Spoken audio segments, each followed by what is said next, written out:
J'ai soif de ta présence, divin chef de ma foi. Dans ma faiblesse immense, que ferais-je sans toi?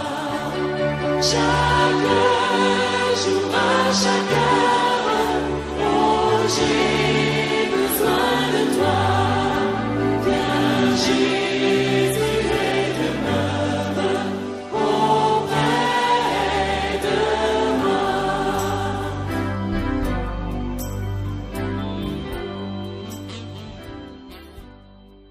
inshuti zacu dukunda kandi bavandimwe muri Kristo Yesu, Mes amis, mes frères que nous aimons beaucoup, mes frères et sœurs dans le Christ, tunejejwe nanone no kubasuhuza mu izina rya nous Yesu. sommes encore très contents de vous saluer au nom de Jésus-Christ. Imana iduhaye andi mahirwe yongera ku yandi menshi yaduhaye Dieu nous donne encore là une autre occasion qui s'ajoute à d'autres occasions qu'il nous a données kugira ngo tuze imbere yayo twumve ijambo ryayo. dans le cadre d'écouter sa parole. Imana yacu ihabwe icyubahiro. Que son nom soit loué. Reka tunezezwe no kubaha ikaze Nous vous invitons encore de suivre cette prédication muri uyu mwanya, tubasaba kugira ngo mwakirane ijambo ry'Imana mu mutima dans le mwiza. cadre de suivre attentivement cette parole.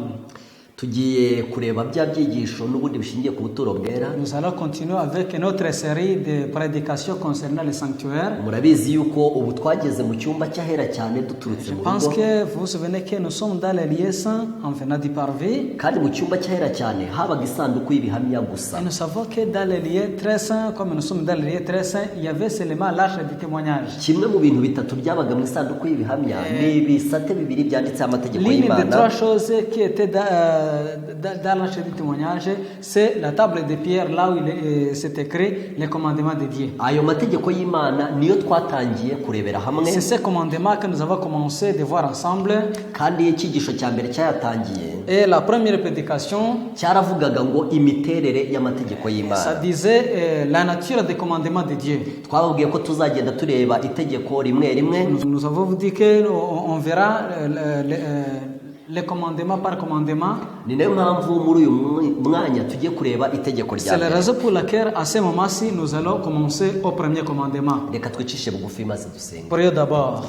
Mana yacu ikiranuka, Notre Père Saint, tunejejwe nuko uduhaye umwanya nous mwiza. sommes encore très contents de trouver cette occasion.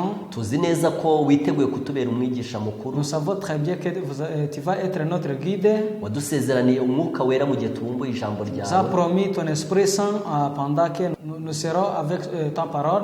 Turagusabye ngo uducuncumurireho cyane. Nous te demandons cet Esprit Saint. Turagusabye ngo imbaraga yawe ibane natwe mu gihe tubumbuye Nous te ijambo demandons ryawe. d'être avec nous pendant que nous allons étudier ta parole. Yaba twebwe tugiye kuvuga ijambo Que ce ryawe, soit nous qui vont prêcher, yaba abana bawe bariteze amatwi, que ce soit tes enfants qui vont écouter. turagusabye ngo twese uduhe umugisha, Nous te demandons ta bénédiction. udushoboze kumenya imigambi yawe no kuyishimira, Que tu nous aides à connaître ce que tu veux pour nous. uduhe gusezerana kuyigenderamo dufashijwe nawe, Nous te demandons d'être avec nous. kandi turagusabye ngo umuntu wese umwigishe. Et nous te demandons d'enseigner n'importe qui va suivre cette prédication. Turagusabye ngo ibyo ubona ko ari byiza, Ce que tu vois que ça peut être utile pour nous. ibyo ubona ko byatugira umumaro kandi byazatuma Ce tuba mu que bwami bwawe, tu vois que ça peut nous aider de vivre avec vous dans ton royaume. turagusabye ngo biduhere mu izina rya Yesu. Que tu nous donnes au nom de Jésus-Christ. Amen. Amen. Inshuti bavandimwe, Mes frères et sœurs, nk'uko twari tumaze kubibabwira, comme nous venons de vous dire, tugiye kureba icyigisho gishingiye ku itegeko rya nous allons mbere. voir ensemble la prédication qui va insister au premier commandement. Itegeko dusoma mu gitabo cyo kuva mu gice cya Les 20, commandements que nous lisons dans le livre d'Exode, chapitre 20, ari naho amategeko 10 yose yanditse. là où il est écrit les 10 commandements. Iyo usomye ku murongo wa mbere kugeza ku murongo wa gatatu, En lisant dès le premier verset jusqu'au troisième verset, hari amagambo avuga ngo, il y a le mot qui dit ainsi. Imana ivuga aya magambo yose iti, Alors Dieu prononça toutes ces paroles en disant, ndi Uwiteka Imana yawe yagukuye mu gihugu cya Egiputa, je suis l'Éternel ton Dieu qui t'ai fait sortir du pays d'Égypte, mu nzu y'uburetwa. de la maison de servitude. Ntukagire izindi mana mu maso Tu yawe. n'auras pas d'autre Dieu devant ma face. Itegeko rya mbere riri ku murongo wa gatatu, Le premier commandement est au troisième verset. riravuga ngo ntukagire izindi mana mu maso Ça nous yawe. dit, tu n'as pas d'autre Dieu devant ma face. ariko mbere y'uko imana ivuga iryo tegeko Mais avant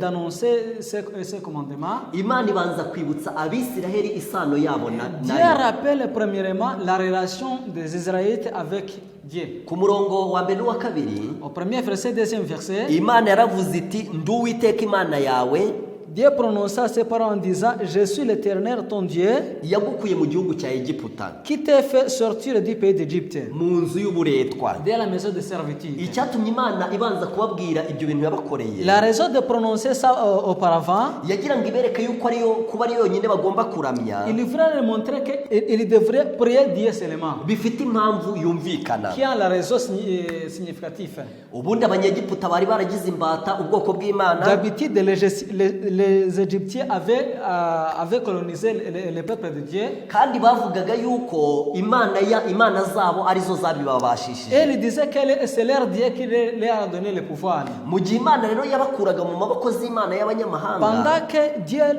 leur fait sortir de ces dieux, hahandi imana z'abanyamahanga zitakomeje kubagumana, là où le Dieu n'avait pas la capacité de continuer à leur guider, ahubwo mu mbaraga z'imana ikabasha kubakurayo. mais grâce aux forces de Dieu, il a attiré de ces dieux égyptiens. nicyo cyatumye babwira iti ntihazagire indi mana C'est la raison musenga pour laquelle il a averti de ne pas prier autre Dieu. kuko ari njyewe wenyine wakuye mu gihugu Puisque cya c'est Dieu egiputa. lui-même qui l'a fait sortir du pays d'Égypte. ndagira mbabwire yuko iyi mana itubwira ko ari yonyine tugomba kuramya. Je vais vous rappeler que Dieu en nous disant que nous devrions prier, que c'est le Dieu que nous devrions prier seulement, imana itubwira impamvu tugomba kubikora il gutyo. nous dit aussi la raison. ndagira mbabwire yuko imana niyo yaturemye, Je vais vous dire que c'est Dieu qui nous a créés, imana niyo yaducunguye ku musaraba, c'est Dieu qui nous a sauvés, kandi imana n'uyu munsi ni iki tubeshejeho. et nous sommes encore vivants grâce à Dieu. izo ni impamvu zikomeye zituma nta yindi mana tugomba Ça, c'est les kugira. raisons qui nous demandent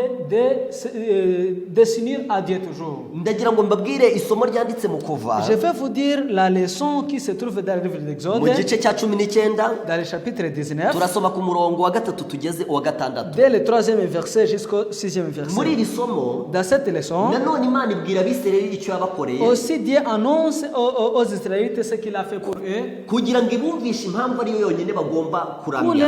pour leur dire réellement pourquoi c'est Dieu lui-même qui devrait prier. umurongo wa gatatu uravuga ngo 3e verset, ça dit ainsi: mose arazamuka ngo ajye aho imana iri, Moïse monta vers Dieu. uwiteka ari ku musozi amubwira amutera amagambo ati L'Éternel appela du haut de la montagne en disant: aba ariko ubwira inzu ya yakobo, Voici ce que tu diras à la maison de Jacob ubu butumwa aba ari bwo ubwira abisiraheli uti et que tu annonceras aux Israélites: mwabonye ibyo nagiriye abanyegiputa, Vous avez vu vous-même ce que j'ai fait à l'Égypte. kandi uko naramije mwe amababa nk'ay'ikizu Je nk'abizanira. vous ai porté sur des ailes d'aigle et fait venir vers moi. none nimunyumvira by'ukuri, Maintenant, si vous écoutez ma voix, mukitondera isezerano ryanjye, si vous gardez mon alliance, muzambera amaronko. vous appartiendrez en propre mbatoranije mu mahanga yose, entre tous les peuples, kuko isi yose ari iyanjye. car toute la terre est à moi. umurongo wa gatandatu uravuga ngo 6e verset dit kandi ainsi: muzambera ubwoko bw'abatambyi Quant à vous, vous serez pour moi un royaume de sacrificateurs n'ubwoko bwera. et une nation sainte. ayo magambo aba ari ubwira abisiraheli. Voilà les paroles que tu diras aux Israélites. imana irimo iravuga ukuntu yabakuye mu maboko ya farawo. Dieu parle comment il leur a fait sortir dans les bras de Pharaon. imana irimo irabibutsa uburyo bari mu buretwa bukomeye. Dieu leur rappelle l'esclavage dans lequel ils étaient. imana irimo iravuga ukuntu bari banananiwe kubwigobotora. Dieu leur dit comment ils avaient affaibli de quitter cet esclave. ariko irimo irababwira ukuntu yabakujeyo amaboko Mais akomeye. il leur dit comment il leur a arraché dans les bras de Pharaon. kandi imana irimo irababwira ukuntu yabambukije inyanja itukura. Et Dieu leur dit comment il les a fait passer dans la mer Rouge. kandi imana irimo irababwira intambara nyinshi yabarwaniriye Et ikanesha, comment ils ont pu passer dans de différentes guerres, mais finalement ils ont triomphé. maze ikababwira iti ntukagire izindi mana Et mu il leur maso a dit yanjye. de ne pas avoir d'autres dieux devant la face de Dieu. inshuti zanjye bene data, Frères et sœurs, mes amis, tugomba gusenga imana nous yonyine, devons prier Dieu seulement. kandi ntabwo tugomba kwibangikanya n'izindi Et nous ne mana, devons pas avoir l'autre Dieu. kugira ngo twumve ubunini bw'iri somo, Dans le cadre de mieux comprendre la grandeur de cette leçon, kugira ngo twumve uburebure bwaryo n'ubugari pour bwaryo, comprendre la longueur de cette leçon kugira ngo twumve uburyo riremereye nk'uko andi pour mieux mategeko comprendre bimeze. combien de fois ces commandements Tugiye pèsent lourd. tugiye gusoma amagambo yanditse mu gitabo cy'abakurambere Nous allons lire n'abahanuzi. dans le livre prophétique intitulé Patriarche et Prophète Turasoma kuri paje 418 na à la 419. page 418 et 419. Hari amagambo y'ingenzi Il y a cyane, les mots qui sont très essentiels. amagambo agaragaza ukuntu Imana tugomba kuyiramya Les yonyine. mots qui nous montrent comment nous devons seulement prier Dieu. Ayo magambo aravuga ngo ntukagire izindi mana mu maso Ça yanjye. dit de ne pas avoir d'autres dieux dans la face de Dieu. Yehova, C'est le Dieu, Imana ihoraho, l'être éternel, yibeshejeho, incréé, itararemwe, existant par lui-même, yo soko n'umugenga w'ibintu byose, à la fois auteur et soutien de tout ce qui existe, niwe ukwiriye guhabwa icyubahiro cy'ikirenga kandi agasengwa. a droit à l'adoration et à la vénération suprême. Mbese murimo murumva ukuntu aya magambo atangaje bene Vous data? comprenez combien de fois ces mots sont très Aya essentiels? magambo aravuga ngo Imana, Ces mots disent que c'est le Dieu, Imana ihoraho, l'être éternel, yibeshejeho itararemwe, incréé, existant par lui-même, yo soko n'umugenga w'ibintu byose, à la fois auteur et soutien de tout ce qui existe, niwe ukwiriye guhabwa icyubahiro cy'ikirenga kandi a agasengwa. droit à l'adoration et à la vénération suprême. Reka mwumve ikintu rero tubujijwe. Écoutez ce qui est interdit. Amagambo akurikira aravuga ngo Les mots qui se disent ainsi. umuntu abujijwe guha ikindi kintu icyo ari cyo cyose umwanya wa mbere mu rukundo rwe ndetse no mu byo akora. Ce commandement interdit à l'homme de donner à n'importe qui et n'importe quoi la première place dans ses affections et son obéissance. Ndagira ngo twumve ubusobanuro bw'isomo rivuga ngo ntukagire izindi mana mu maso Je yanjye. fais que nous comprenions convenablement ce que veut dire tu n'as pas d'autre Dieu devant ma face. Uburyo twabikora ni ubu bwanditse aha. La façon que nous devons le faire, c'est la sœur qui est écrite ici. Umuntu abujijwe guha ikindi kintu icyo ari cyo cyose umwanya wa mbere mu rukundo rwe ndetse no mu byo akora. L'homme est interdit de donner à n'importe qui et n'importe quoi la suprême place dans ses affections et son obéissance. Ikintu cyose dukundwakaza Tout ce qui tend à diminuer kiganisha ku kugabanya urukundo dukunda Imana, notre amour pour Dieu cyangwa kikaba inkomyi mu murimo tugomba kuyikorera. et qui entrave le service que nous lui devons. Bene icyo kintu tuba tukigize ikigirwamana. Devient pour nous un Dieu. Aya magambo aratangaje Ces mots cyane quand même sont bizarres. kuko avuga yuko ikintu cyose dukundwakaza Puisque ça dit que toutes les choses que nous prenons aux premières places, kiganisha ku kugabanya urukundo dukunda Imana, Satan a diminué notre amour pour Dieu cyangwa kikaba inkomyi mu mirimo tugomba kuyikorera. ou qui entrave le service que nous lui devons, Icyo kintu kiba cyabaye ikigirwamana. devient pour nous un Dieu. Ndagira ngo mbabwire yuko ikintu cyose dukunda, Je vais vous dire que toutes les choses que nous mettons aux premières places, cya kindi twumvaho kukireka twakwemera tukareka kujya mu toutes ijuru, choses que nous voyons qu'en les laissant, ça peut nous embêter. cya kindi twumva rwose kukireka bingana no gupfa, La dite que nous voyons que le fait de le laisser, on peut le considérer comme mourir. icyo kintu kiba cyabaye Imana yindi Cette dusenga. chose-là devient Dieu. Kandi itegeko rya mbere Et le premier commandement riratubwira ngo ntukagire izindi mana mu nous maso dit de yanjye. ne pas avoir d'autres dieux dans la face de Dieu. Hari igihe twagiye tuganira n'abantu Il y a l'état que nous avons conversé avec wenda tukababwira ku byerekeranye no kwitwara neza mu misatsi yabo, comment on se comporte avec notre cheveux. ariko bakatubwira bataho kugira ngo umusatsi wanjye nguhindure nakwemera sinzajye De mu temps en ijuru. temps, au lieu de changer mes cheveux, mieux que je laisse d'aller au ciel. Hari abantu tujya tubwira uburyo bagomba Il y a kwambara les gens que nous disons les moyens de vêtir. maze bakatubwira bataho kugira ngo nambare mu buryo bunyuranye n'ubu Et en nazareka donnant kujya mu ijuru. les réponses, ils disent qu'au lieu de laisser leur style d'habillement, mieux de laisser d'aller au ciel. Bakavuga bati iyi myenda yanjye kugira ngo nyireke bingana no gupfa. Et ils disent que laisser leur style d'habillement, c'est le même que mourir. Ndagira ngo mbabwire ko icyo kintu ni Je ikigirwamana. vais vous dire que cette chose-là est un Dieu. Ntabwo ikigirwamana ari ikintu gishinze ahantu gusa, Le Dieu bien le statut, ce n'est pas ce qui est placé quelque part.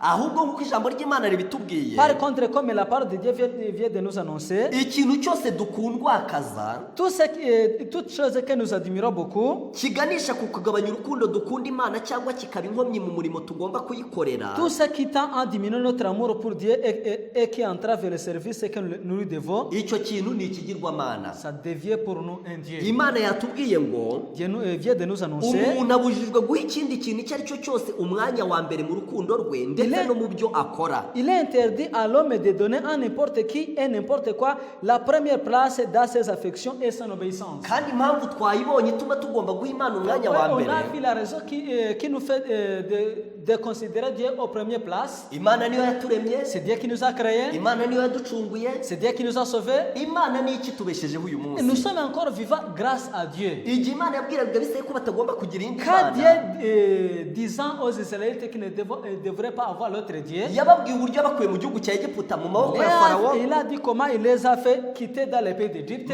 maze babwira yuko bagomba kwikundayo Et il a yonyine. dit d'aimer Dieu lui-même. Reka dusome mu gitabo cyo gutegeka kwa kabiri, On va aller aussi dans le livre de Deutéronome. turasoma mu gice cyaho cya gatandatu, On va aller dans le chapitre 6. turasoma ku murongo waho wa 4 n'umurongo wa On va 5. lire au 4e et 5e verset. Hari amagambo Il y'ingenzi, y a les mots, ayo magambo aravuga ngo, ces mots disent ainsi. umva wa bwoko bw'Abisiraheli we, Écoutez Israël, l'Éternel notre Dieu, l'Éternel est un.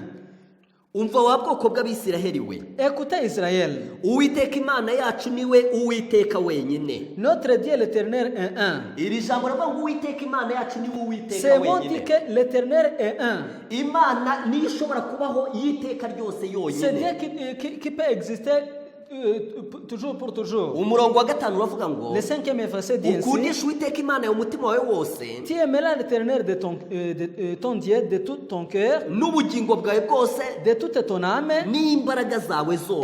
de toute ta force. Ndagira ngo mbabwire yuko tugomba kwiyegurira Imana twese. Je vais vous dire que nous devons nous mettre dans les bras de Dieu. Aya magambo yanditse mu gutegeka kwa kabiri, C'est moi qui sont écrits dans le Deutéronome. ni nayo Yesu yaje gusubiramo muri C'est que Matayo même Jésus a répété dans l'évangile de Matthieu, mu gice cyaho cya 22, dans le chapitre 22, igihe barimo bamubajije itegeko rirusha ayandi gukomera, pendant qu'on lui avait posé la question sur les lois qui dépassent les autres lois, mu gice cya 22, verset 22 et chapitre 22, umurongo wa 34 kugeza uwa 39. verset 34 jusqu'au 39. Hari amagambo afite umutwe uvuga ngo, Il y a le titre, itegeko rirusha ayandi le gukomera. plus grand commandement. Ariko abafarisayo bumvise yuko yatsinze abasadukayo, Les pharisiens apprirent qu'ils avaient réduit au silence des Sadducéens. bakananirwa kumusubiza, Ils se ressemblèrent. bateranira hamwe.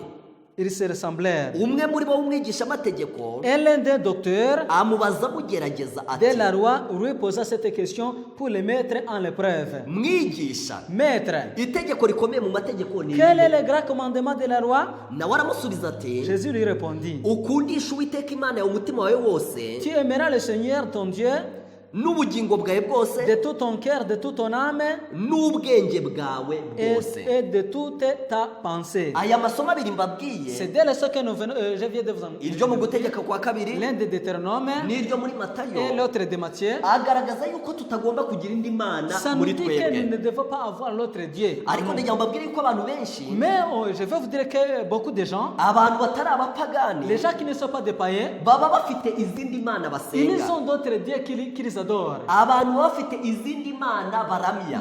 Les gens ont d'autres dieux qu'ils adorent. Ariko ndagira ngo mbabwire bene data bashiki Mais je vais vous banje, dire, mes frères et sœurs, kugira ngo tubashe kubahiriza itegeko pour ry'Imana, mieux apprendre convenablement les commandements de Dieu, tugomba kuba dufite umwuka wera, nous devons avoir l'Esprit Saint. kubera yuko amategeko y'Imana ari ku rwego rwo hejuru cyane, Puisque les commandements de Dieu sont au niveau très haut, kandi abantu icyaha bo cyabashyize hasi et cyane. nous savons que grâce au péché, nous sommes au niveau très bas. Ni nayo mpamvu dukeneye kubanza kugira C'est umwuka la raison wera. pour laquelle nous devons avoir premièrement l'Esprit Saint. Njya nibuka amagambo umugaragu w'Imana Yosuwa yavuze, amagambo umugaragu w'Imana Yosuwa yavuze Le prophète Josué a dit mu gitabo cya Yosuwa dans le livre de Josué, igice cya 24, au chapitre 24, aho Yosuwa yari arimo asezera ku Bisiraheli. là où Josué disait adieu aux Israélites. Reka duhere ku murongo wa Nous 15. allons commencer au 15e verset. Kandi niba mutekereza ko ari bibi gukorera Uwiteka, Et si vous ne pensez pas devoir servir l'Éternel, uyu munsi nimwitoranirize uwo muzakorera. choisissez aujourd'hui qui vous voulez servir.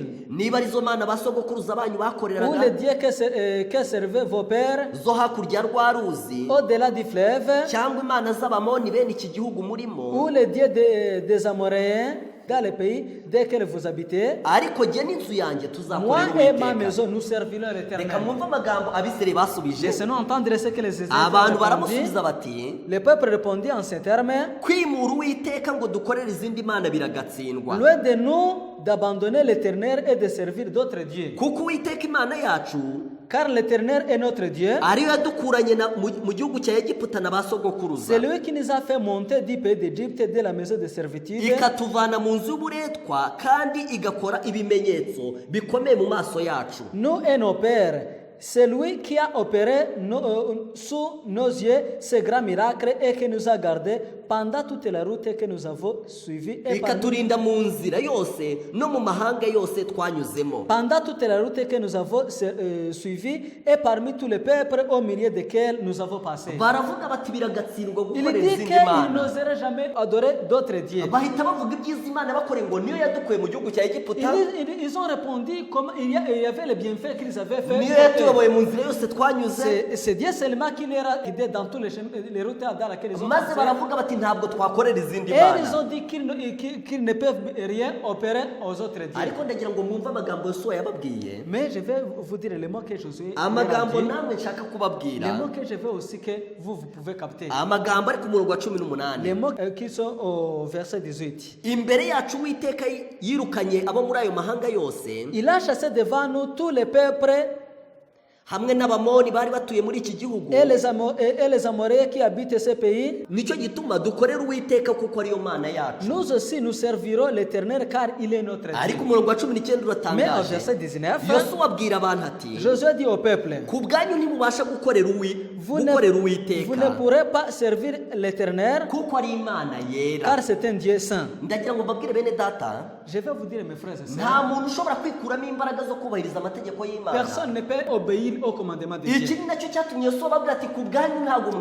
la mwabishobora. raison pour laquelle même Josué leur a dit qu'ils ne peuvent rien Igihe servir bari à Dieu. bavuze bati biragatsindwa kwimura Uwiteka, Pendant qu'il disait qu'il ne peut donner service à l'autre Dieu, igihe bavugaga bati ntabwo tuzigera tuva ku pendant Uwiteka, qu'il disait qu'il ne quitteront jamais Dieu, igihe bavugaga bati nta yindi mana tuzigera pendant qu'il dusenga, disait qu'il n'adorait l'autre Dieu, Mose yarababwiye ati ibyo bintu ntabwo mwabyishoboza, Josué leur a dit qu'ils ne peuvent rien faire ahubwo eux-mêmes, nimusabe Imana kugira ngo ibahe imbaraga. qu'ils devaient demander la force à Dieu. Mbese muribuka amagambo twasomye mu cyigisho cyashize? Est-ce que vous vous souvenez des mots qu'on a dit dans la prédication précédente? Twasomye isomo ryanditse mu Baroma mu gice cya karindwi, On a mis dans l'épître de Paul aux Romains au chapitre 7, umurongo waho wa 14, au verset 14, twasomyemo amagambo agaragaza urwego turiho nous avons lu les mots qui sont en rapport avec notre niveau, ndetse agaragaza n'urwego amategeko y'Imana ariho. même le niveau des commandements de Dieu. Baroma mu gice cya karindwi Romains chapitre 7, umurongo wa 14, verset 14. tuzi yuko amategeko ari ay'umwuka, Nous savons en effet que la loi est spirituelle, ariko jyewe ndi uwa kamere, mais moi je suis charnel, ndetse naguriwe gutegekwa n'ibyaha. vendu au péché. Aya magambo arashaka kuvuga ko nta muntu washobora C'est amategeko mauvais y'Imana. Dieu de nous dire que personne ne peut oser d'obéir au commandement de Dieu. Ariko igihe abisirayeli bari bamaze kubwirwa bati Mais nimuhitemo, pendant qu'on a fait dit aux Israélites de choisir, baravuze biti biragatsindwa gukorera ils ont refusé izindi mana. catégoriquement de servir aux autres dieux. Baravuga bati tuzubaha amategeko y'Imana Ils kandi ont dit qu'ils tuzagenderaho. obéiront au commandement de Dieu. Ariko umugaragu w'Imana Yosuwa Mais Josué, wari uzi yuko abo bantu ari aba kamere, qui savait que c'était des hommes de chair, wari uzi ko amategeko yari ay'umwuka, qui savait que les rois sont spirituels, arababwira ati mwebwe ubwanyu il leur a dit ntimwabyibashisha. que pour eux-mêmes, ils ne peuvent rien faire. Muribuka n'irindi somo twasomye mu Je pense que Baroma vous vous souvenez aussi de l'autre ce qu'on a lu dans l'épître de mu Romains, gice cyaho cya 8 au chapitre 8, ku murongo waho wa 7 au verset 7. hari amagambo avuga Il y a ngo le mot qui dit ainsi: kuko umutima wa kamere ari umwanzi quand w'Imana, la tendance de la chair sont ennemis de Dieu, kuko utumvira amategeko y'Imana, parce que la chair ne se soumet pas à la loi de Dieu. ndetse ntabwo ushobora Elle kuyumvira. est même incapable. Ndagira mbabwire yuko nta muntu wakumvira amategeko y'Imana Je kubwe, vais vous dire que personne ne peut obéir au commandement de Dieu lui-même. pour ndetse lui-même. amategeko abereho kugira ngo twemeze ko turi Mais abanyabyaha les commandements, c'est pour nous montrer que nous sommes des pécheurs. abereho kugira ngo atwereke yuko tutigeze C'est tuyakomeza pour nous montrer que nous n'avons même pas osé de suivre ces commandements. na ba bandi bavuga yuko bayakomeje igice. Même ceux qui disent qu'ils ont pu obéir à ces commandements, ils leur ont obéi en moitié. murabizi neza yuko itegeko ryose rifite uruhande Je rugaragara pense que vous savez que chaque commandement a sa côté qui est visible. ariko rifite n'uruhande rutagaragara mu Mais il y mutima a wacu. aussi l'autre côté qui est invisible dans nos niyo cœurs. mpamvu itegeko rivuga ntukagire izindi mana mu maso C'est la raison yanjye. pour laquelle on nous dit que tu n'as pas d'autre Dieu devant ma face. ntabwo ari ukwishyira igishushanyo hariya ritubuza gusa Ce n'est pas seulement mettre le statut là, ahubwo ikintu cyose dukundwakaza même ça vient nous dire que toutes les choses que nous prenons au premier place, ikintu cyose kigabanya urukundo dukunda imana toutes les choses qui peuvent diminuer l'amour que nous avons à Dieu, ikintu twumva kukireka twakwemera tukazareka kujya mu et ijuru toutes choses qui nous demandent que même en les laissant, on ne peut pas aller au ciel. icyo kintu kiba cyabaye ikigirwamana. Ces choses-là étaient statues. ndagira ngo mbasomere amagambo yanditse mu gitabo cy'ubutumwa bwatoranijwe. On va lire dans les mots écrits dans les messages choisis. turasoma ku cyigisho cya 33 On va lire au chapitre 33. nacyo gifite umutwe uvuga ngo ntukagire izindi mana mu Et il y a maso le yanjye. titre Tu n'as pas d'autre Dieu devant ma face. amagambo hano aravuga ngo Les mots qui sont là dit ainsi: buri mwana w'imana nyakuri wese tout véritable enfant de Dieu azashungurwa nk'uko bashungura ingano. sera criblé comme on crible le bleu. kandi mu gikorwa cyo gushungura Par ces moyens, buri binezeza byose byabasa umutima bigateshura umuntu ku mana bigomba gukurwaho. tout plaisir tendant à éloigner de Dieu devra être sacrifié. mu miryango myinshi Dans beaucoup de familles, ububiko, les dessus des cheminées, ibitereko n'ameza les étagères et les tables byuzuye imitako n'amashusho. sont couverts de bibelons et de photographies. ibitabo bibikwamo amafoto byuzuye amafoto y'umuryango n'inshuti Des albums remplis de photographies de la famille bishyirwaho abashyitsi bazagira ubwuzu bwo kubireba. et des amis sont exposés de manière à attirer l'attention des visites. bityo intekerezo zari zikwiriye kwerekezwa ku mana De cette manière, les pensées qui devraient être dirigées vers Dieu no ku by'ijuru et vers les choses célestes zerekezwa ku bintu bisanzwe. sont ramenées aux choses communes. mbese ubu ntabwo ari uburyo bumwe bwo kuramya ibigirwamana? N'y a-t-il pas une espèce de l'idolâtrie? mbese mwumvise ubusobanuro bw'iri somo muri ayo magambo?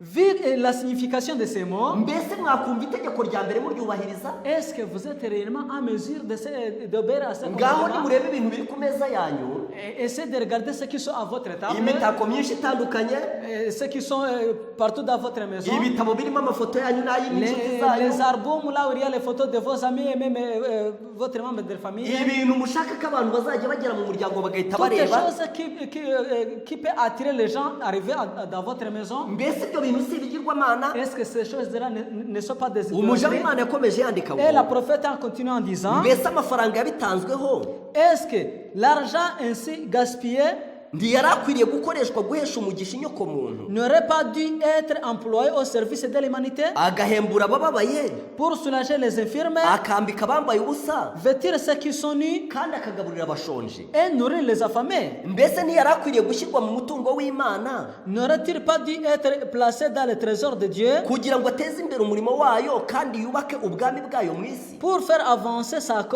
cause et édifier son royaume sur la terre? ariko kubera ko imitako yabereye abantu ibigirwamana, Mais comme tout ça sont considérés comme les choses visibles aux hommes que vous avez placées dans votre maison, kubera ko amafoto yabereye abantu ibigirwamana, comme les photos sont devenues des idolâtries, mu kindi gitabo aho baranditse ngo dans notre livre on a écrit: iyo umuntu bamufotoye ifoto imwe, quand on te photographie une seule photo, aravuga ati iyo wayifotoye nabi, on te dit que c'est mal photographié, akavuga ati ngwino twegera ahantu hari igiti wongera on te ufotore. dit encore d'approcher l'autre arbre pour qu'on puisse les photographier de ndagira ngo nouveau. mbabwire yuko amafoto yabereye abantu Je vais ibigirwamana, vous dire que les photos sont devenues des idolâtries. amafaranga abantu bayatanga harenze urugero urugero abantu Il y a des gens bazabibazwa. qui donnent beaucoup de l'argent aux photographies et ils seront demandés par Dieu. Pourquoi ils ont gaspillé ça? umuja w'Imana yarakomeje La ati prophète a continué à dire, iki kibazo kirakomeye cyane cette question est très grave. kandi murakibajijwe kugira ngo mutandukane n'icyaha cyo kuramya On ibigirwamana. insiste pour vous éviter de commettre les péchés d'idolâtrie. Mwagira umugisha mu mitima yanyu Vos âmes recevraient une bénédiction muramutse mwumviye ijambo ryavuzwe n'uwera wa Isiraheli agira ati si vous voulez obéir au commandement donné par les saints d'Israël. ntukagire izindi mana mu maso Tu yanyu. n'auras pas d'autre Dieu devant abantu ma benshi bari face. kwishyiraho abantu benshi bari kwishyiraho ibibahangayikisha bitari ngombwa, Plusieurs secrets des soucis inutiles batakaza igihe n'intekerezo ku mitako itari ngombwa yuzuye amazu yabo. et de traces vouloir le temps et leurs pensées. Hakenewe imbaraga y'Imana kugira ngo ibakangure bave muri uku gutwarwa, kubera ko mu migambi yabo yose ari uburyo bwo kuramya ibigirwamana. À des vaisonnements dont leurs maisons sont remplies. Il faut toute la puissance de Dieu pour se libérer de ce culte qui est essentiellement une sorte d'idolâtrie.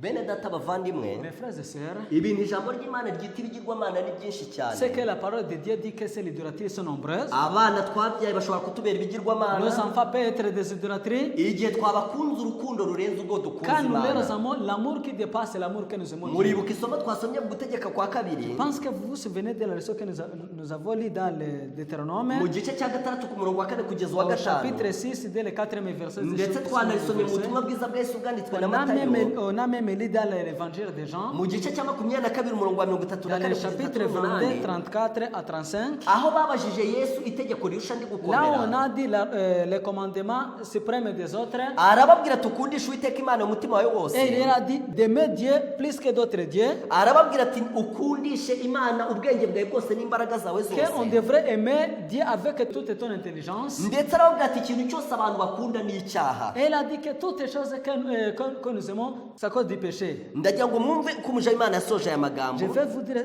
comment la prophète a fini ces mots. Ugenzura imitima ashaka kurokora ubwoko bwe mu buryo ubwo ari bwo bwose. Celui qui sonde le cœur désire arracher son peuple à toute espèce d'idolâtrie, bwo kuramya ibigirwamana. à toutes sortes d'idolâtrie. Ni mutyo ijambo ry'Imana Que la parole de Dieu, igitabo cyahawe umugisha le précieux livre de vie, cyubaka imibereho occupe les tables aricyo kijya ku meza ubu yuzuye imitako idafite akamaro. actuellement remplis d'ornements inutiles.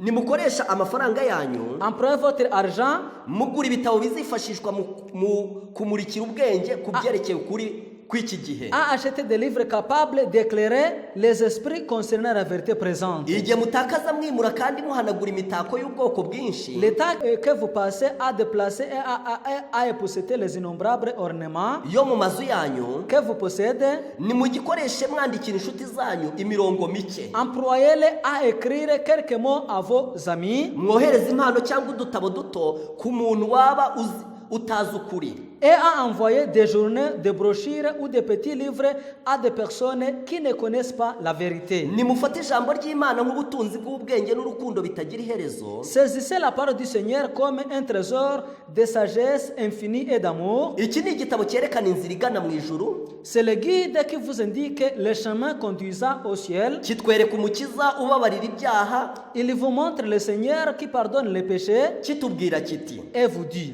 dore ntama w'Imana ukuraho ibyaha voici by'abari. l'agneau de Dieu qui ôte les péchés du monde. Mbega inama nziza Imana itugira, Quel beau conseil. mbega que Dieu nous uburyo annonce. umuntu ukunda Imana n'umutima we wose n'imbaraga ze zose, Quelle chance a celui qui aime Dieu avec toute sa force et son intelligence. mbega ukuntu akunda ijambo ry'Imana kandi agakunda bagenzi Combien de be. fois il aime la part de Dieu et même ses amis. Ariko abantu benshi ibintu byo mu isi byababereye Mais pas ibigirwamana. mal de gens, les choses mondaines ont devenu leur idolâtrie. Umugaragu w'Imana Yohana mu rwandiko rwe rwa mbere, Dans le premier épître de Jean, iyo usomye mu gice cyawo cya kabiri premier épître de Jean au chapitre 2, ugasoma ku murongo waho wa 15,